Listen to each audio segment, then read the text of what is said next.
Pode abrir a sua Bíblia no livro de Atos, capítulo 2. Atos 2.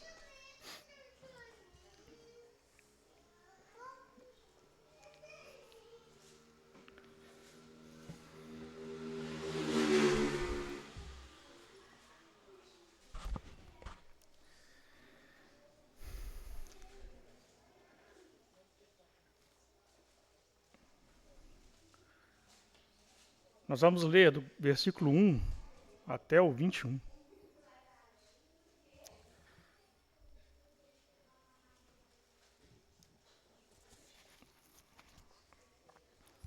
Atos 2, versículo 1. Ao cumprir-se o dia de Pentecostes, estavam todos reunidos no mesmo lugar. De repente veio do céu um som como de um vento impetuoso e encheu toda a casa onde estavam assentados. Apareceram distribuídas entre eles línguas como de fogo e pousou uma sobre cada um deles.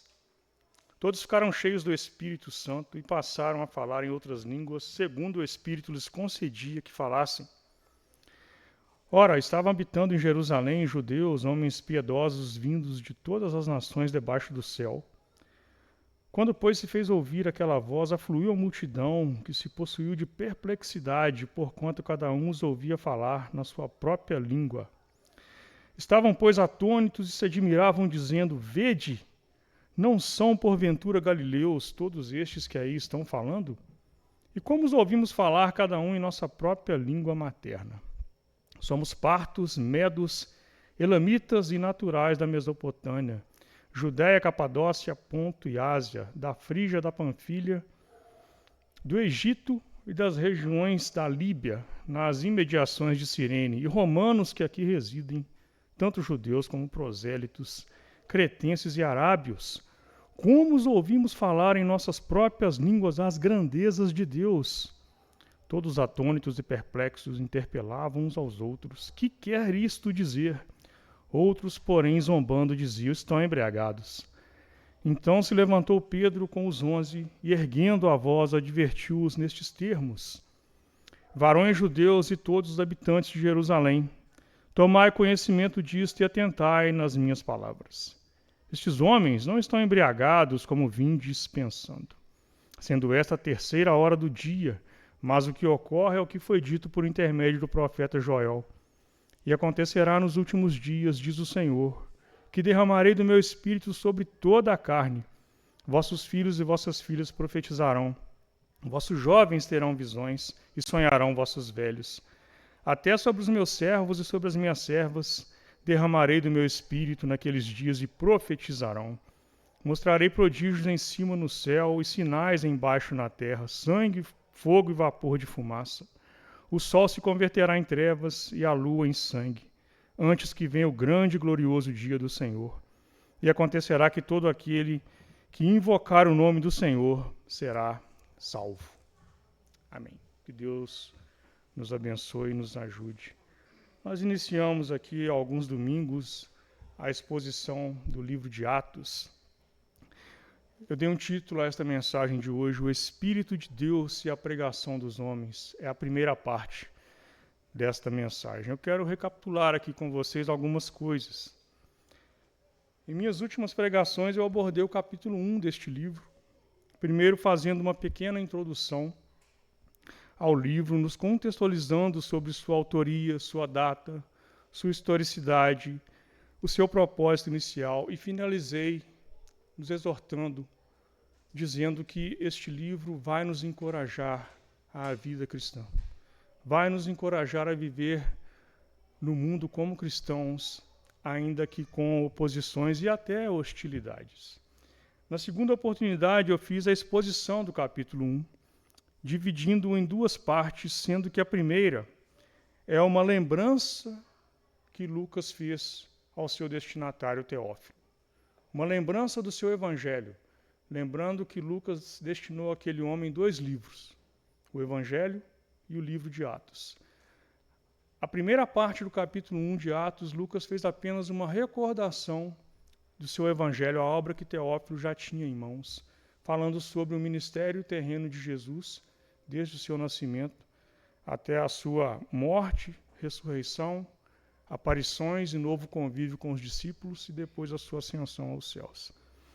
Na segunda parte, eu mostrei o primeiro ato apostólico, que foi Pedro interpretando o suicídio de Judas à luz das Escrituras e mostrando que a vaga deixada por aquele falso apóstolo deveria ser preenchida. E eles apresentaram 2 homens para que um deles ocupasse este cargo, e Matias foi eleito. Eu falei um pouco sobre as características de vida daquele homem chamado Matias, que a Bíblia fala pouco, na verdade, só aqui mesmo no livro de Atos, mas que, olhando para a vida dos apóstolos, nós poderíamos deduzir que Matias era um homem de vida exemplar, um homem com vida entregue a Cristo, disposto a morrer por Jesus, e um homem com habilidade de pregação das Escrituras. São qualificações que os apóstolos deveriam ter, além, é claro, de ter convivido com Jesus desde o início do seu ministério e visto Cristo ressurreto. E as aplicações foram nesse sentido, de que para nós pregarmos o Evangelho com autoridade, nós temos que ter vida. Não adianta chegarmos amanhã para os nossos colegas de trabalho, para os nossos familiares, e pregarmos uma mensagem de arrependimento, sendo que eles sabem que nós não vivemos como arrependidos e convertidos. Hoje, nós entramos no capítulo 2, e meu plano foi o de dividi-lo em 3 partes, mas em 2 mensagens. 3 partes eu dividi o texto. A primeira parte, a descida do Espírito Santo. A segunda, a pregação dos apóstolos. E a terceira, a conversão do povo ouvinte. Estes temas, eles estão entrelaçados. E eles são interdependentes. Eles dependem um do outro. De maneira que a descida do Espírito Santo capacitou os apóstolos a pregarem, apóstolos e os demais, era um grupo de mais ou menos 120 pessoas, a pregarem o Evangelho, e a pregação da palavra de Deus levou aquele público presente à conversão. Este capítulo, irmãos, marca o início da atividade apostólica e nos mostra a sua origem, o seu método e o seu efeito. Este capítulo, que marca o início da atividade apostólica, ele nos mostra a origem do trabalho apostólico, o método do trabalho apostólico e o efeito deste trabalho. A origem. Os apóstolos pregaram sobre a ressurreição de Jesus porque eles o viram ressurreto e porque eles foram revestidos ou preenchidos com o Espírito Santo, prometido pelo Pai e pelo Filho, para que fizesse este trabalho. O método, eles pregaram a palavra de Deus. Eles aplicaram as antigas Escrituras a Jesus Cristo de Nazaré, a Jesus de Nazaré como Cristo. É uma tradução para o grego do termo hebraico Messias, o ungido, aquele que era esperado por todo judeu temente a Deus. Este foi o método. O efeito deste trabalho, a conversão do povo. Nos diz o texto que naquele dia, depois do sermão de Pedro, que nós veremos, se Deus quiser, na próxima mensagem, mais ou menos 3.000 pessoas se renderam a Cristo, se converteram e passaram a integrar aquela igreja que tinha mais ou menos 120 pessoas. Deixe-me contextualizar aqui um pouco da história. Este fato ocorreu em Jerusalém na festa do Pentecostes, como nos diz aí na abertura do texto. Ao cumprir-se o dia de Pentecostes.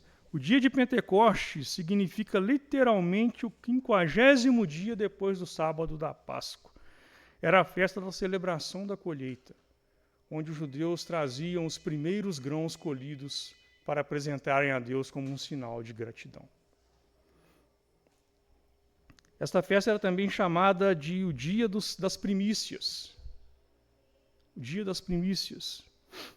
Era uma das 3 grandes festas do povo judeu, sendo a outra a Páscoa e a terceira a dos Tabernáculos, e atraía uma multidão para a cidade de Jerusalém.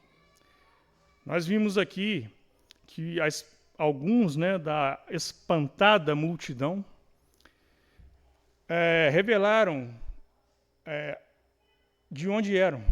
E aqui tem mais ou menos 15 regiões ou cidades de onde esses judeus foram para Jerusalém para celebrarem o dia de Pentecostes. É até provável, irmãos, que alguns já tivessem se mantido ali desde a Páscoa.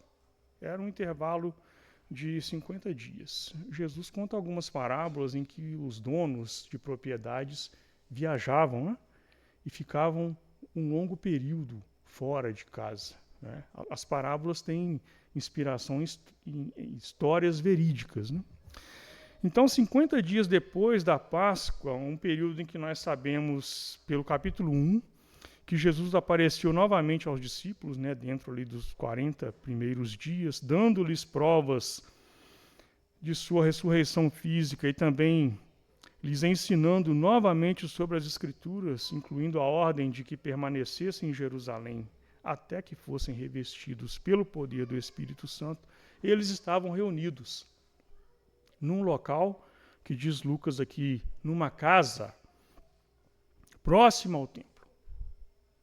Há uma dúvida se era uma sala do templo ou uma casa próxima ao templo. Provavelmente era uma casa próxima ao templo. Isso não vai fazer muita diferença para o que aconteceu aqui.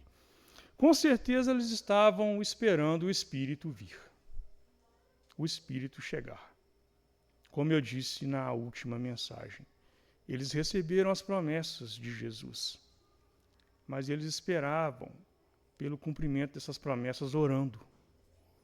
Eles estavam aqui orando unanimemente, porque sabiam que receberiam o Espírito de Deus, o próprio Deus, habitando em seus corações, preenchendo o seu ser, para que pudessem pregar a palavra de Deus. É o que o texto nos mostra.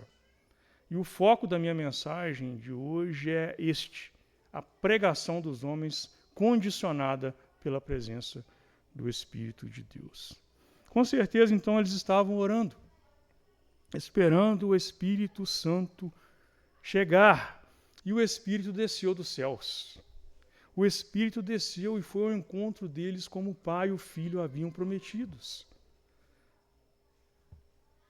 E ele chegou com 3 sinais distintos ou identificadores da presença de Deus. Lucas nos diz que de repente veio do céu um som como de um vento impetuoso em que encheu toda a casa. Algo notável. O som como de um vento impetuoso que preencheu todo aquele ambiente. Na sequência, Lucas nos diz que apareceram línguas como de fogo e pousou sobre cada um deles, mais ou menos 120 pessoas. E o terceiro sinal, eles saíram da casa pregando as Escrituras em idiomas que não eram os seus, a ponto de deixar a multidão, ou grande parte dela, perplexa, de queixo caído. Tudo aqui foi visível. Tudo aqui foi notável, mas nada foi natural. Irmãos, nós sabemos que vento, fogo e falar em outro idioma não são coisas sobrenaturais. Mas aqui foi. Aqui o texto nos mostra que sim. Porque se esse vento, vamos pegar aqui pelo primeiro sinal distintivo, se esse vento fosse algo comum, o autor não se daria ao trabalho de escrever sobre isso. Lucas não estava no local. Lucas não foi um discípulo de Jesus. Ele se converteu depois. Mas alguém do local o informou sobre este som, semelhante a de um vento impetuoso que preencheu toda a casa. Se fosse algo natural, Lucas não se daria ao trabalho de tomar nota disso. Línguas como de fogo. Aqui já é algo notadamente sobrenatural. Nos diz o texto que elas foram, talvez, pairando por cima de cada crente presente naquela casa. E provavelmente elas desceram entraram naquelas pessoas, simbolizando a descida do Espírito. A chegada com o som impetuoso, a descida e entrada nos homens através das línguas de fogo, semelhante ao que aconteceu com Jesus em seu batismo. Só que lá o Espírito desceu numa forma de pomba. Deus fez assim para que as pessoas vissem: eu estou chegando. A terceira pessoa da Trindade está descendo. Lá no batismo para se unir à segunda. Aqui para se unir aos crentes, os seguidores do Filho de Deus. E o terceiro sinal é o mais sobrenatural deles. Homens incultos, chamados aqui de galileus, porque eram galileus, uma região da Judéia de pouca instrução, desprezada pelos judeus de Jerusalém, da Judéia. Uma região de Israel, desprezada pelos judeus da Judéia. Havia esta rivalidade. A primeira impressão aqui da multidão é como estes galileus podem falar em nossas línguas. Aqui está embutido como estes homens sem instrução formal, podem estar falando em outros idiomas as grandezas de Deus. Eles saíram da casa, então, cheios do Espírito Santo, pregando em idiomas que eles não conheciam a palavra de Deus. Aqui, meus irmãos, não há espaço para dúvidas sobre as outras línguas faladas por eles. Não tem que se interpretar muito aqui. Não há espaço para se pensar que são aquelas línguas estranhas que aparecem em algumas igrejas. Não tem nada a ver com isso aqui o texto. Não tem nada a ver. Pois o texto deixa claro que eram idiomas.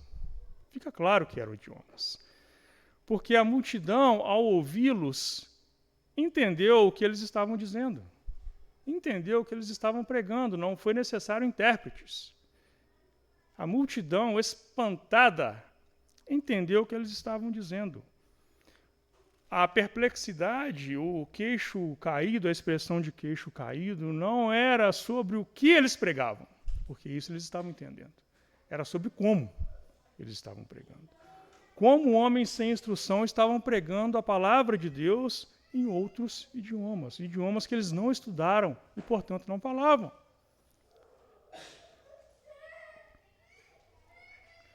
Vejam aí, versos 8 a 11.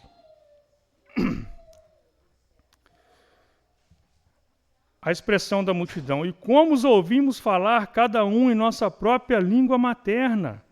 Somos partos, medos, elamitas e naturais da Mesopotâmia, Judéia, Capadócia, Ponto, Ásia, da Frígia, da Panfilha, do Egito e das regiões da Líbia, nas imediações de Cirene, e romanos que aqui residem, tanto judeus como prosélitos, cretenses e arábios. Como os ouvimos falar em nossas próprias línguas as grandezas de Deus? Eles estavam pregando a palavra de Deus. A multidão entendeu. Eles estão pregando o Antigo Testamento, que era a escritura da época.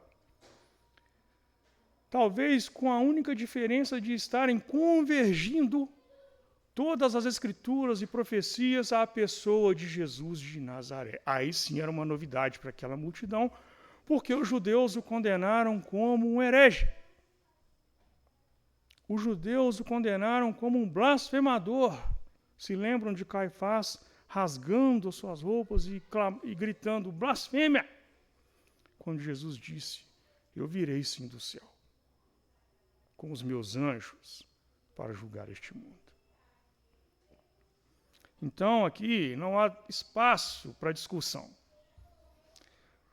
Os discípulos, apóstolos e demais foram capacitados para pregar em outros idiomas a palavra de Deus, porque a ocasião exigia.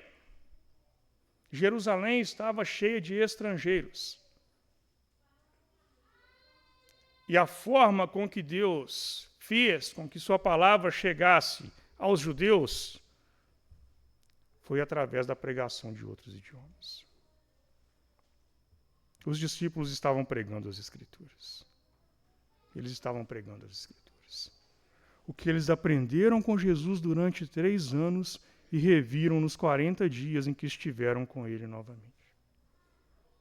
O povo ali é descrito como homens piedosos. De todas as nações, o todo aqui é limitado ao contexto, todas as nações existentes debaixo do céu. Todas as nações conhecidas, não vai pensar no Brasil aqui, não. Todas as nações conhecidas, provavelmente todas as nações que compunham o Império Romano e outras que não faziam parte do Império, outras poucas que não faziam parte do Império Romano. Homens judeus e outros tementes a Deus de diversas nações que estavam em Jerusalém para festejarem o Pentecostes, homens que conheciam as Escrituras. Aos judeus, nas palavras do apóstolo Paulo, foram entregues os oráculos de Deus. Aqui havia judeus e prosélitos, homens não judeus de nascença convertidos ao judaísmo.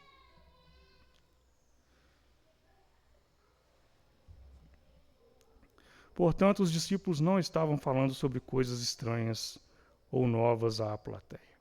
Não estavam falando.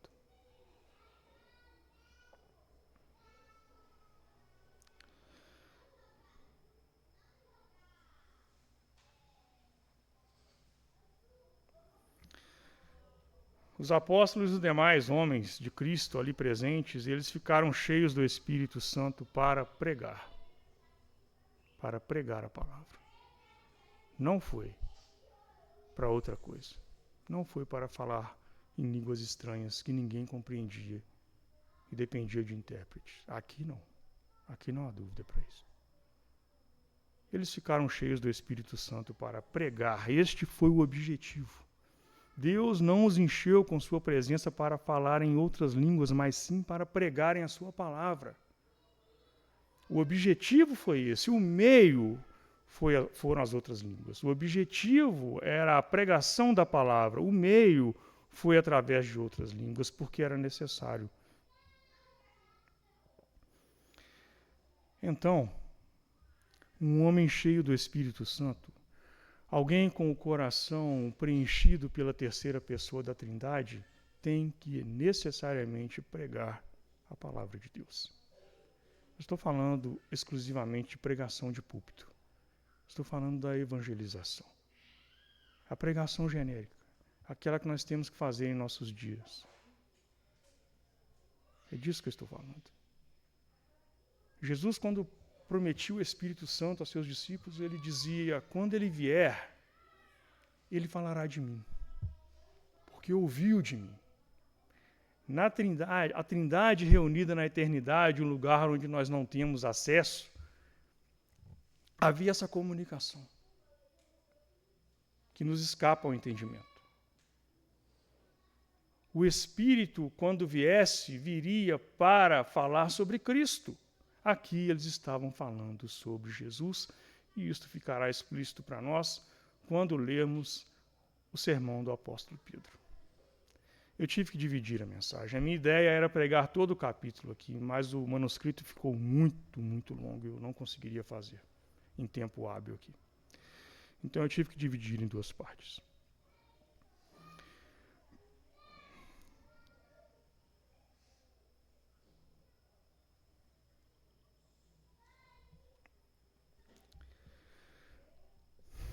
Nós veremos, a partir do versículo 14, que Pedro, um dos presentes ali, cheio do Espírito Santo, se levantou para respondê-los e pregou sobre o livro de Joel, a palavra de Deus. Ele estava cheio do Espírito Santo para pregar a palavra de Deus. Quando nós avançamos até o capítulo 4, nós encontramos Pedro sobre o inquérito do Sinédrio, pregando, cheio do Espírito Santo, pregando sobre Cristo, pregando sobre a condenação de Jesus, sua morte, sua ressurreição, sua ascensão aos céus, e afirmando diante daqueles líderes que em nenhum outro há salvação debaixo dos céus.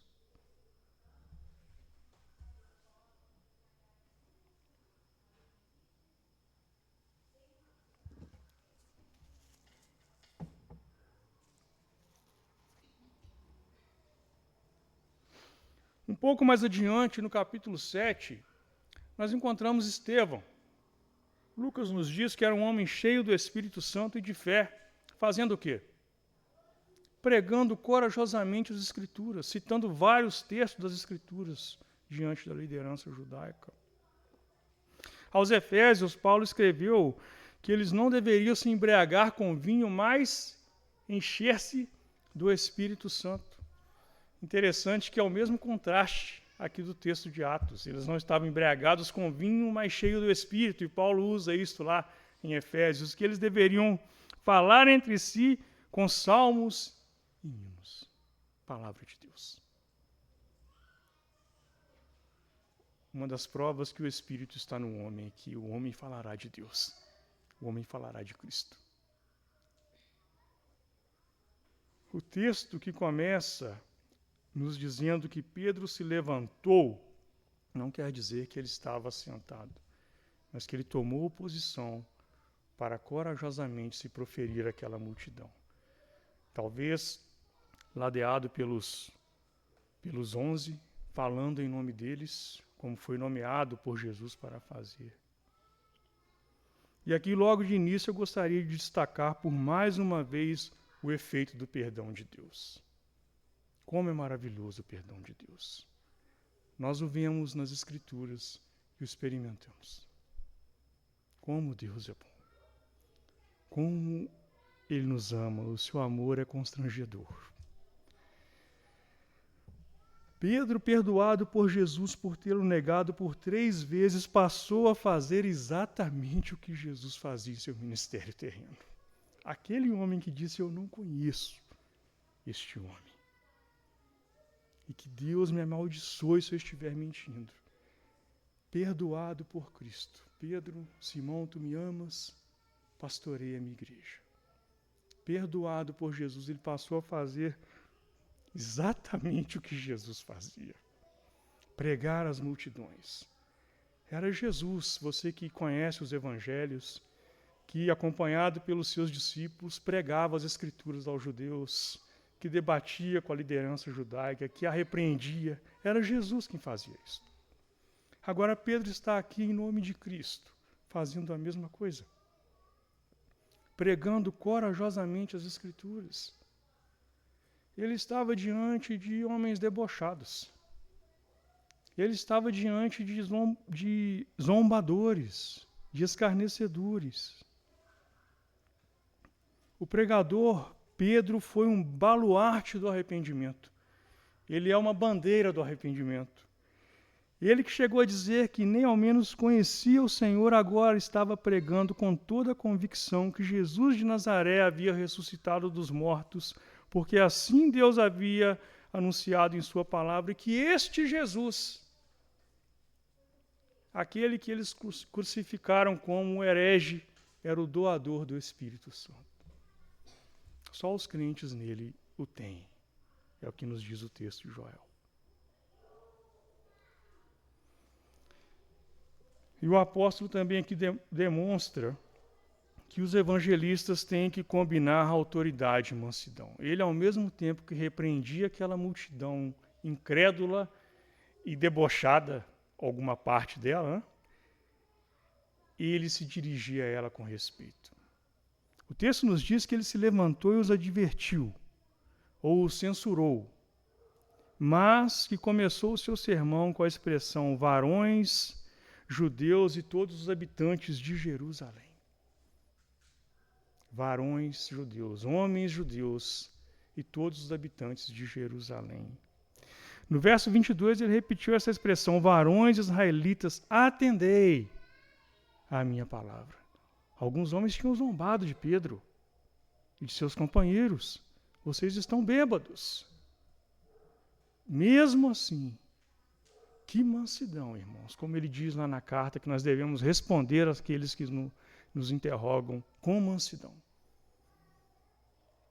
Que equilíbrio de autoridade e mansidão. Eu o invejo. Que equilíbrio. Ele não estava diante de uma multidão totalmente respeitosa. Alguns tinham chamado Pedro de bêbado. Aquela resposta mais fácil, que não quer saber o que está acontecendo. É isso aí. Deve ser isso aí. Os tolos da vida. Pedro disse não. Mas começou dizendo: varões israelitas, irmãos. Paulo usa essa expressão diante de uma multidão enfurecida lá no capítulo 22, ele diz: irmãos e pais, ouvis agora as minhas palavras. Era uma forma respeitosa de se dirigir ao público, por amor ao público, mas que visava também atrair a atenção do público. Preste atenção no que eu vou dizer. Prestem atenção no que eu vou dizer. Notamos que Pedro respondeu até aos debochados. E nós sabemos o quão difícil é lidar com esse tipo de gente. O quão difícil é lidar com esse tipo de gente. Eu tenho acompanhado alguns debates no YouTube e eu fico perplexo com os comentários. Perplexo. São alguns, a maioria até, de alguns vídeos que vi, são totalmente desrespeitosos. Não tem nada a ver com o clima do debate. Nada a ver. A rivalidade do futebol está sendo empregada num debate teológico ou filosófico. Matérias que falam sobre as principais coisas da vida. Fulano acabou com ciclano. Ciclano engoliu fulano. Eu paro. Não dá. Não dá. E Pedro respondeu assim aos debochados. Respondeu dizendo que àquela hora nenhum deles estava embriagado. 9 horas da manhã. A esta hora o judeu não costumava nem comer. Não tinha feito nem a sua primeira refeição. Que se dirá beber vinho. Depois ele passou a explicar com base na Bíblia que não era o vinho a causa daquele fenômeno, mas sim o Espírito Santo prometido e enviado por Deus. A pregação de Pedro mostra o que Deus estava fazendo. Ela coloca os homens como instrumentos nas mãos de Deus, como seus porta-vozes, arautos ou embaixadores. Pedro mostra em sua pregação que Deus havia visitado de forma especial este mundo naquele momento. Aqui ele estava citando um profeta, mas ele mostrava que aquele homem foi um mensageiro e não o autor daquela mensagem. Ele começa assim no verso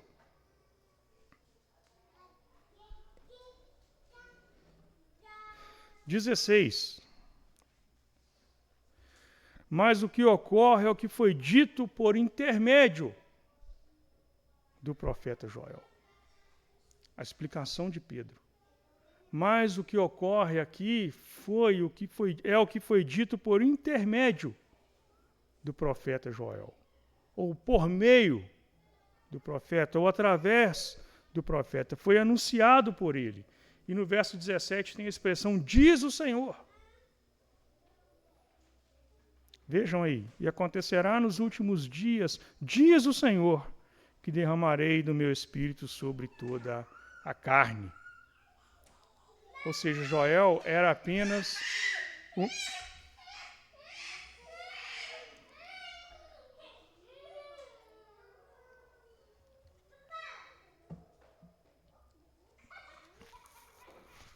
Joel era apenas o mensageiro. A palavra era de Deus, a promessa da descida do Espírito Santo era de Deus. Deus revelou esta promessa a Joel, e Joel a entregou ao povo, e Pedro estava trazendo isso daqui.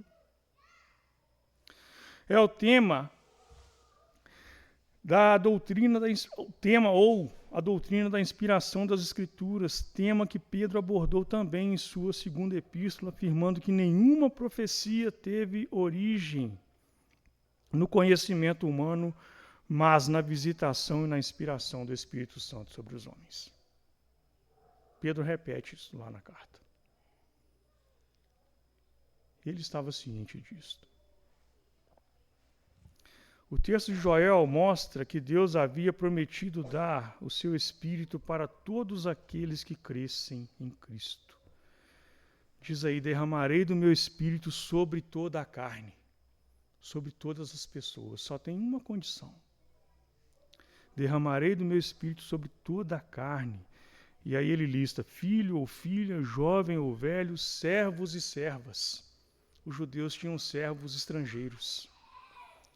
Servos de alguns judeus não eram judeus, eram estrangeiros. E Deus estava prometendo: derramarei do meu espírito sobre todos, sem distinção de classes. Irmãos, no Antigo Testamento não era assim. No Antigo Testamento, Deus dava do seu espírito a alguns homens já empossados de alguns cargos, como profetas, reis e sacerdotes. Aqui, trazendo a profecia de Joel, Pedro estava dizendo que na nova aliança, Cristo daria do Espírito de Deus a qualquer homem que nele cresce. Vejam o final do texto. E acontecerá que todo aquele que invocar o nome do Senhor será salvo. A não distinção que aparece no início do texto: acontecerá que nos últimos dias, diz o Senhor, que derramarei do meu espírito sobre toda a carne, é condicionada ao final. Todo aquele que invocar o nome do Senhor, sem distinção de etnias, de cargos, de status. Todos podem ter o Espírito, desde que creiam em Jesus Cristo como seu Salvador e Senhor. Os galileus e letrados estavam pregando as Escrituras porque creram em Cristo Jesus. A indagação perplexa da multidão estava sendo respondida. Pedro estava respondendo: o Espírito está em nós, que somos menos cultos do que vocês, porque nós cremos em Jesus Cristo. Ele é o doador do Espírito. E aqui, irmãos, eu não estou falando de ausência de conhecimento. Eu estou citando a discriminação que existia entre judeus da Judéia em relação aos da Galileia. Pedro e os demais se tornaram teólogos convivendo com Jesus Cristo. Convivendo com Jesus Cristo. Durante 3 anos e mais 40 dias depois de sua ressurreição. Eles aprenderam a palavra de Deus com o próprio Filho de Deus. É o que as Escrituras nos mostram.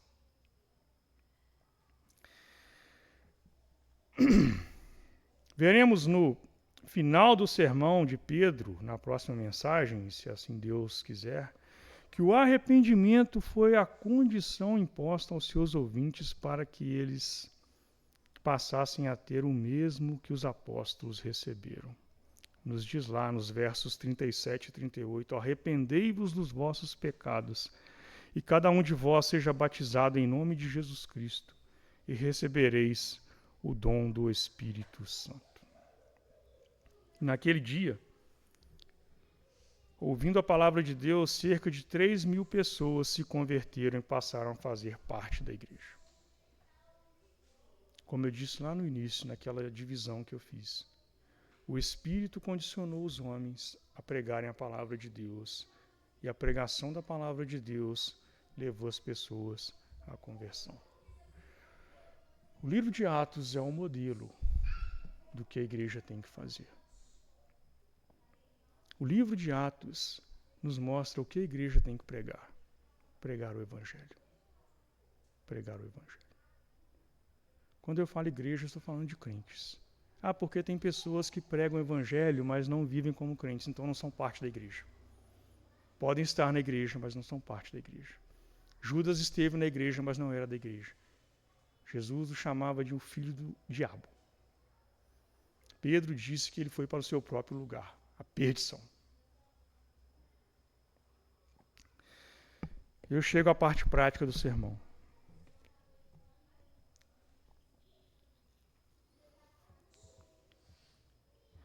É um engano e até uma tolice pensar que se tem Deus no coração sem se converter a Cristo.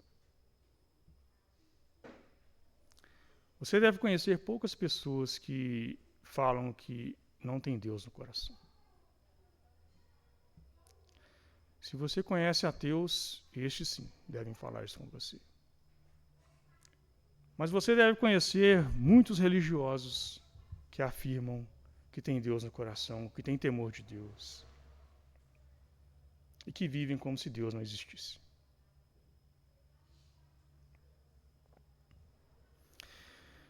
É um engano e até uma tolice pensar que se tem Deus no coração sem se converter a Cristo, porque foi Deus quem prometeu que todos terão o Espírito desde que se convertam a Jesus.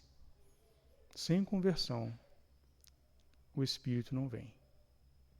O Espírito entra no coração de convertidos. Foi isso que Pedro disse à multidão: arrependei-vos para que recebais o dom do Espírito.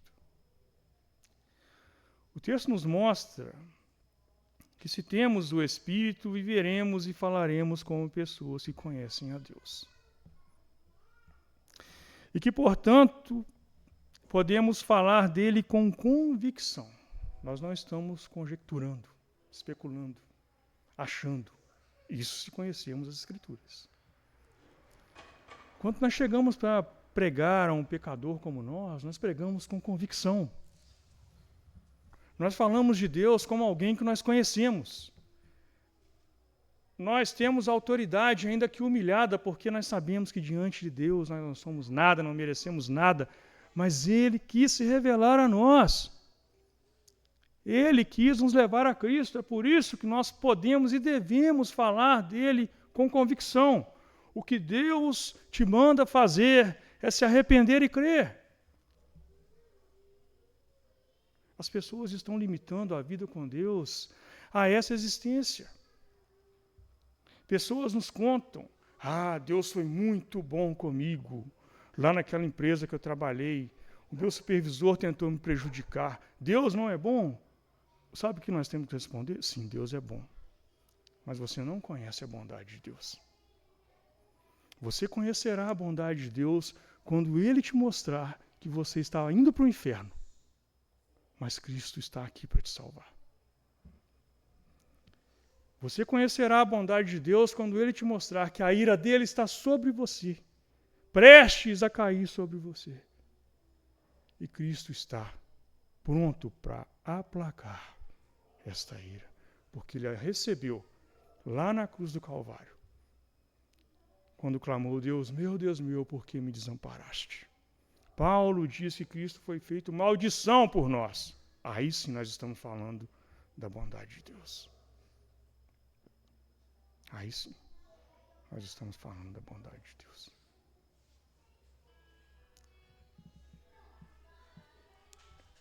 Os discípulos estavam pregando sobre Deus, com toda a convicção, pregando sobre Deus. A multidão perguntou: como os ouvimos falar sobre as grandezas de Deus?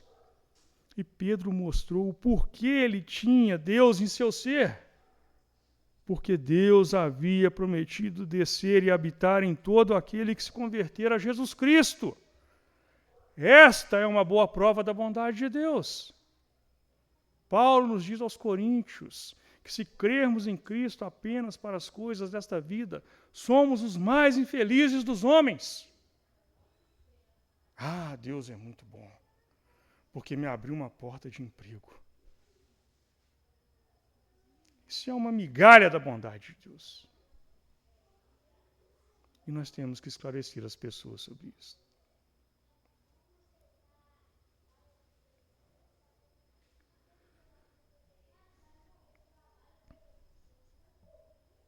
É o que o Evangelho,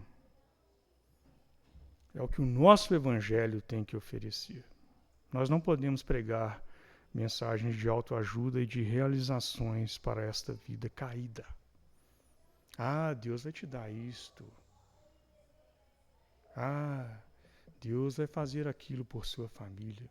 Você tem certeza? Você tem certeza que Deus vai curar um filho enfermo? Isso é duro, irmãos. É claro que é. O Evangelho é uma pedra de tropeço para muita gente. Você tem certeza que Deus vai fazer isso? Você está dando analgésico para pessoas com doenças terminais. usando aqui de uma ilustração. A solução é Cristo na cruz, Cristo ressurreto, Cristo assunto aos céus, assentado à destra de Deus Pai, enviando o seu Espírito Santo para todo homem miserável que crer. Que crer. Por mim, ele morreu lá naquele Calvário. Por mim, ele foi fustigado pelos romanos. As cusparadas que ele levou no rosto, as bofetadas, foram todas pelos meus pecados. Todas. O Filho de Deus, o Verbo que se fez carne, ele desceu a este mundo para morrer por nós, viver, morrer e ressuscitar por nós, que não merecemos nada de Deus a não ser a sua ira. Cuidado com o que você está dizendo às pessoas. Cuidado. Eu te aconselho a ficar calado.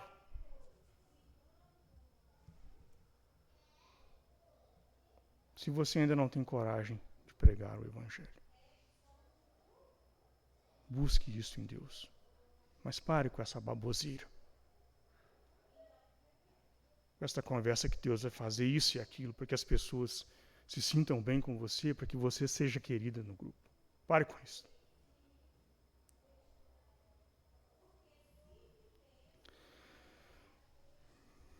Salmos de status de WhatsApp.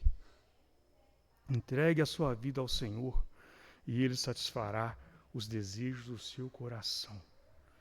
Este é um salmo de um crente. É um salmo de alguém satisfeito em Deus. O autor deste salmo é um crente. É um homem de Deus. Ele sabe o que é ser satisfeito em Deus. Ele sabe o que é passar pelas privações do Deus que governa este mundo. Ele sabe o que é.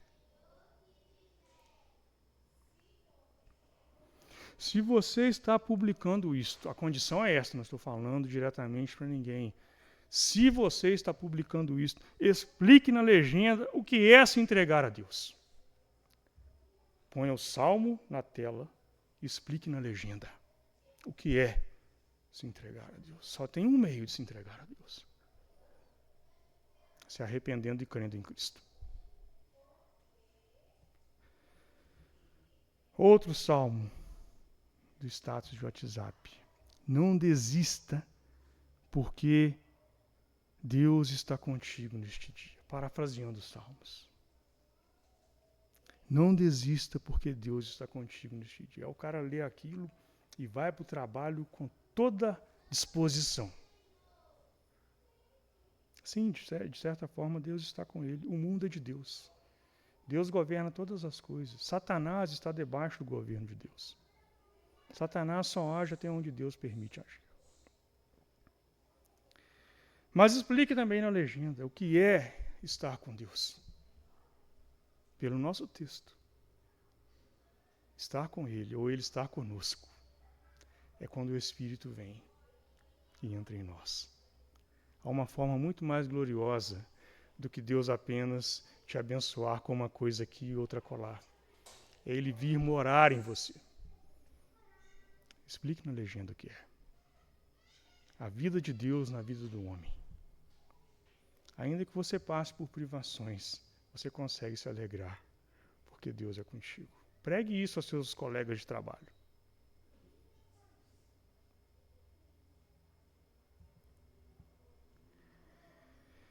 Deus está contigo nesse serviço, meu irmão. Deus está contigo nesse serviço, minha irmã. Ele está em você. Quando você prega o Evangelho de Cristo, você está oferecendo o que você tem de mais valioso, que é a vida de Deus em você. Entende isto? Quando você prega o Evangelho de Cristo, você está oferecendo o que você tem de mais valioso, Cristo em você através do Espírito Santo. Você ser membro do reino de Deus nesta terra. Você está aguardando a consumação das coisas, o retorno de Cristo, para que o seu corpo mortal seja revestido de imortalidade. Se as pessoas não vão aceitar isto, o que nós podemos fazer? Nós não podemos comercializar o Evangelho. É isto que nós temos que pregar. A Bíblia nos mostra isto. Esta é a pregação da igreja. Oferecer Cristo às pessoas. E eu espero que Ele nos ajude nessa tarefa. Nós encontraremos, com certeza, muita oposição quando estivermos pregando o Evangelho de Jesus Cristo. Que Deus nos ajude. Amém.